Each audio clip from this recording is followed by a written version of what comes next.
Everyone and welcome back to bionitology. आज हम बात करने वाले हैं प्रोकैरियोटिक सेल के बारे में। प्रोकैरियोटिक सेल के बाहर एक सेल एनवेलप होता है जो कि ग्लाइकोकैलिक्स, सेल वॉल और प्लाज्मा मेम्ब्रेन का बना हुआ होगा।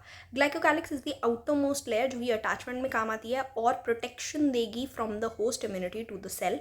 ऑल्सो ग्लाइकोकैलिक्स स्लाइमी हो सकता है या कैप्सूल की शेप में भी हो सकता है। कैप्सूल वाला टफ और हार्ड होगा, स्लाइमी वाला लूज होगा।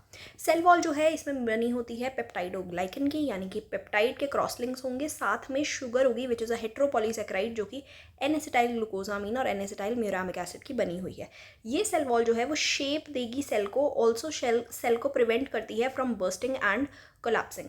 ऑल्सो इस सेल वॉल पे क्रिश्चियन ग्राम नाम के एक साइंटिस्ट ने स्टेनिंग करके ये पता लगाया था कि क्या वो ग्राम पॉजिटिव बैक्टीरिया है या ग्राम नेगेटिव। अगर वो वायलेट कलर के डाई ले लेता है then it is a gram positive bacteria, otherwise gram negative.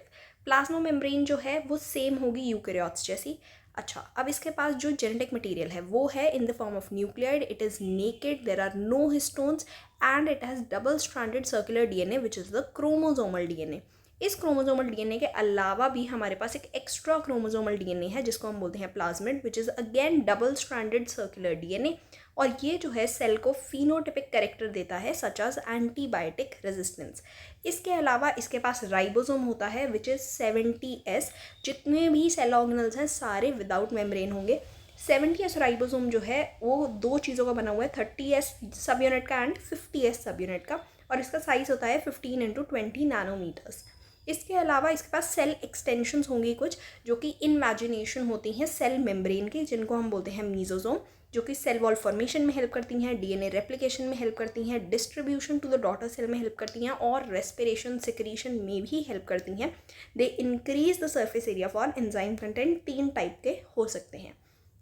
उसके अलावा हमारे पास एक स्पेशल टाइप की इन्वेजिनेशन भी होती है जिसको हम बोलते हैं क्रोमैटोफोर, जो कि फोटोसिंथेटिक बैक्टीरिया में देखने को मिलती है, जहाँ पर आपकी इन्वेजिनेशन के अंदर आपको पिगमेंट्स देखने को मिलेंगी, जैसे कि ब्लू ग्रीन एल्गे में और purple and green sulphur bacteria में। इसके अलावा हमारे पास सेल एनवेलप के बाहर कुछ स्ट्रक्चर्स हैं जिनको हम बोलते हैं fimbriae, Pillai and flagella. Flagella जो है वो मोटिलिटी के लिए काम आता है, बेसल बॉडी हुक और फिलामेंट का बना हुआ होगा। इसके अंदर जो प्रोटीन है दैट इज फ्लैजिलिन और अरेंजमेंट होती है 9+0। पिल्लाई जो है वो मोबिलिटी के काम नहीं आ रहा है, it is used for transfer of genetic material during conjugation.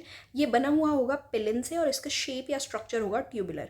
Fimbriae जो है वो ब्रिसल लाइक होते हैं and they are use to attach to the host और द रॉक्स। इसके अलावा वी हैव इंक्लूजन बॉडीज जो कि रिजर्व फूड मटेरियल स्टोर करने के काम आती हैं, जैसे कि gas vacuole, phosphate granule, cyanophycin granule and glycogen granule. Follow for more.